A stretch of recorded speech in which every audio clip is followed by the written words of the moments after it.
ભગવાન શ્રી કૃષ્ણની અસીમ કૃપાથી આજ હું ગીતારો 8મો અધ્યાયરો સરળ हिंदी भाषा में पाठ करूँ। अंति पहला जो पाठ जो अनुक्रमणिका आवे श्लोक वाइज वा एक बार मुँ पहला बताऊँ रही। गीतारा 8वां अध्याय में 1-7 श्लोक है, वे ब्रह्म अध्यात्म और कर्म आदि के विषय में अर्जुन के 7 प्रश्न और उनका उत्तर।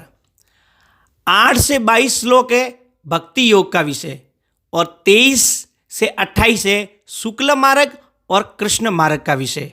मतलब अध्याय में 28 श्लोक है। तो हमें मुझ गीतारो 8वां अध्याय पाठ सरल हिंदी भाषा में करूँ। आप सबती निवेदन है एक वाला जरूर पूरो सुनजो। बोलो श्री कृष्णचंद्र भगवान की जय हो। अथा 8मो अध्याय अर्जुन उवास। अर्जुन बोले, अर्जुन ने कहा, हे पुरुषोत्तम, ब्रह्म क्या है, अध्यात्म क्या है, कर्म क्या है, अधिभूत नाम से क्या कहा गया है और अधिदेव किसको कहते हैं। पहला श्लोक 8वां अध्याय। हमें बीजो श्लोक, हे मधुसूदन, यहाँ अधियज्ञ कौन है और वह इस शरीर में कैसे हैं तथा युक्ति चित्त वाले पुरुषों द्वारा अंत समय में आप किस प्रकार जानने में आते हैं। श्री भगवान उवास। तीसरो श्लोक, श्री भगवान ने कहा, हे अर्जुन, परम अक्षर ब्रह्म है, अपना स्वरूप अर्थात जीवात्मा अध्यात्म नाम से कहा जाता है तथा भूतों के भाव को उत्पन्न करने वाला जो त्याग है वह कर्म के नाम से जाना गया है। चौथा श्लोक, उत्पत्ति विनाश धर्म वाले सब पदार्थ अधिभूत हैं, हिरण्यमय पुरुष अधिदेव हैं और हे देहधारियों में श्रेष्ठ अर्जुन, इस शरीर में मैं वासुदेव ही अंतर्यामी रूप से अधियज्ञ हूँ। 5वां श्लोक, जो पुरुष अंत काल में मुझको ही स्मरण करता हुआ शरीर त्याग कर जाता है वह मेरे साक्षात स्वरूप को प्राप्त होता है, इसमें कुछ भी संशय नहीं है।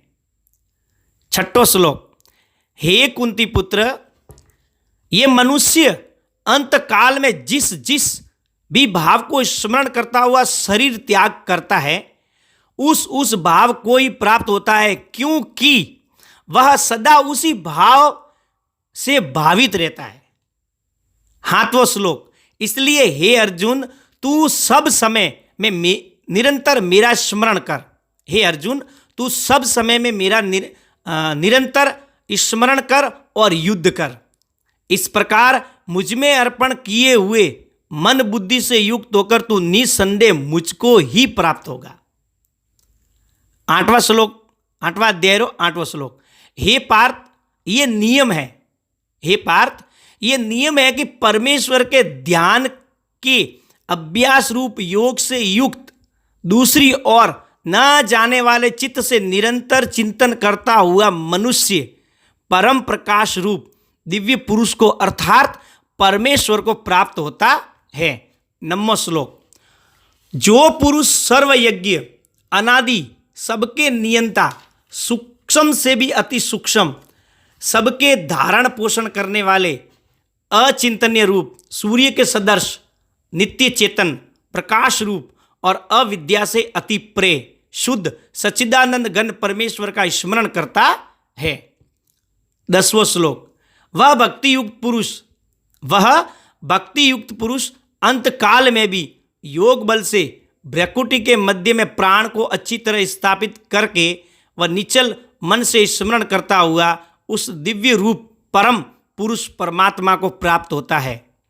11वां श्लोक, वेद के जानने वाले विद्वान जिस सच्चिदानंद घन स्वरूप को परम पद को अविनाशी कहते हैं, आसक्ति रहित यत्नशील सन्यासी महात्मा जन जिसमें प्रवेश करते हैं और जिस परम पद को चाहने वाले ब्रह्मचारी लोग ब्रह्मचर्य का आचरण करते हैं, उस परम पद को मैं तेरे लिए संक्षेप में कहूँगा।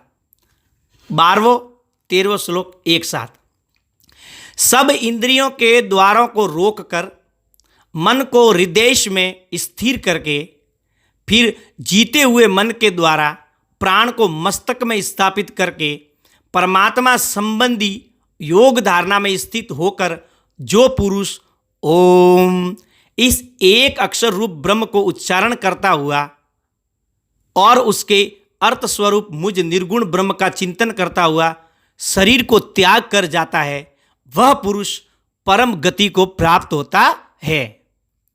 14वां श्लोक। हे अर्जुन, जो पुरुष मुझ में अनन्य चित्त होकर सदा ही निरंतर मुझ पुरुषोत्तम को स्मरण करता है, उस नित्य निरंतर मुझ में युक्त हुए योगी के लिए मैं सुलभ हूं, अर्थात उसे सहज ही प्राप्त हो जाता हूं। 15वां श्लोक। परम सिद्धि को प्राप्त महात्मा जन मुझको प्राप्त होकर दुखों के घर एवं क्षणभंगुर पुनर्जन्म को नहीं प्राप्त होते। 16वां श्लोक। हे अर्जुन, ब्रह्मलोक पर्यंत सब लोग पुनरावर्ती में है। पुनरावर्ती मतलब आवागमन में। हे अर्जुन, ब्रह्मलोक पर्यंत सब लोग पुनरावर्ती में है, परंतु हे कुंती पुत्र, मुझको प्राप्त होकर पुनर्जन्म नहीं होता, क्योंकि मैं कालातीत हूं और ये सब ब्रह्मादि के लोक काल के द्वारा सीमित होने से अनित्य है। 17वां श्लोक। ब्रह्मा का जो एक दिन है उसको 1000 चतुर्युग तक की अवधि वाला और रात्रि को भी 1000 चतुर्युग तक की अवधि वाला जो पुरुष तत्व से जानते हैं, वे योगी जन काल के तत्व को जानने वाले हैं। 18वां श्लोक। संपूर्ण सराचर भूतगण ब्रह्मा के दिन के प्रवेश काल में अव्यक्त से अर्थात ब्रह्मा के सूक्ष्म शरीर से उत्पन्न होते हैं और ब्रह्मा की रात्रि के प्रवेश काल में उस अव्यक्त नामक ब्रह्मा के सूक्ष्म शरीर में ही लीन हो जाते हैं। 19वां श्लोक।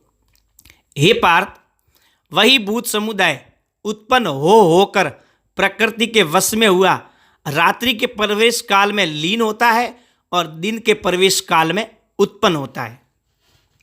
20वां श्लोक। उस अव्यक्त से भी अति परे दूसरा अर्थात विलक्षण जो सनातन अव्यक्त भाव है, वह परम दिव्य पुरुष सब भूतों के नष्ट होने पर भी नष्ट नहीं होता है। 21वां श्लोक। जो अव्यक्त अक्षर इस नाम से कहा गया है, उसी अक्षर नामक अव्यक्त भाव को परम गति कहते हैं तथा जिस सनातन अव्यक्त भाव को प्राप्त होकर मनुष्य वापस नहीं आते, वही मेरा परम धाम है। 22वां श्लोक। हे पार्थ, जिस परमात्मा के अंतर्गत सर्वभूत हैं और जिस सच्चिदानंद घन परमात्मा से ये समस्त जगत परिपूर्ण है, वह सनातन अव्यक्त परम पुरुष तो अनन्य भक्ति से ही प्राप्त करने योग्य है। 23वां श्लोक। हे अर्जुन, जिस काल में शरीर त्याग कर गए हुए योगी जन तो वापस न लौटने वाली गति को और जिस काल में गए हुए वापस लौटने वाली गति को प्राप्त होते हैं, उस काल को अर्थात दोनों मार्गों को कहूंगा। 24वां श्लोक। जिस मार्ग में ज्योतिर्मय अग्नि अभिमानी देवता है, दिन का अभिमानी देवता है और शुक्ल पक्ष का अभिमानी देवता है और उत्तरायण के 6 महीनों का अभिमानी देवता है, उस मार्ग में मरकर गए हुए ब्रह्मवेता योगी जन उपयुक्त देवताओं द्वारा कर्म से ले जा कर ब्रह्म को प्राप्त होते हैं। 25वां श्लोक। जिस मार्ग में धूमा अभिमानी देवता है, जिस मार्ग में धूमा अभिमानी देवता है, रात्रि अभिमानी देवता है तथा कृष्ण पक्ष का अभिमानी देवता है और दक्षिणायन के 6 महीनों का अभिमानी देवता है, उस मार्ग में मरकर गया हुआ सकाम कर्म करने वाला योगी उपयुक्त देवताओं द्वारा कर्म से ले गया हुआ चंद्रमा की ज्योतियों को प्राप्त होकर स्वर्ग में अपने शुभ कर्मों का फल भोगकर वापस आता है। 26वां श्लोक। क्योंकि जगत के 2 प्रकार के शुक्ल और कृष्ण अर्थात देवयान और पितृयान मार्ग सनातन माने गए हैं। इनमें से एक के द्वारा गया हुआ जिससे वापस नहीं लौटना पड़ता, उस परम गति को प्राप्त होता है। और दूसरे के द्वारा गया हुआ फिर वापस आता है, अर्थात जन्म मृत्यु को प्राप्त होता है। 27वां श्लोक। हे पार्थ, इस प्रकार इन दोनों मार्गों को तत्व से जानकर कोई भी योगी मोहित नहीं होता। इस कारण हे अर्जुन, तू सब काल में समबुद्धि रूप योग से युक्त हो, अर्थात निरंतर मेरी प्राप्ति के लिए साधन करने वाला हो। 28वां श्लोक। योगी पुरुष इस रहस्य को तत्व से जानकर वेदों के पढ़ने में तथा यज्ञ तप और दान आदि करने में जो पुण्य फल कहा है, उन सबको निसंदेह उल्लंघन कर जाता है और सनातन परम पद को प्राप्त होता है। गीता रो 8वां अध्याय पूर्व 8वां अध्याय में 28 श्लोक है।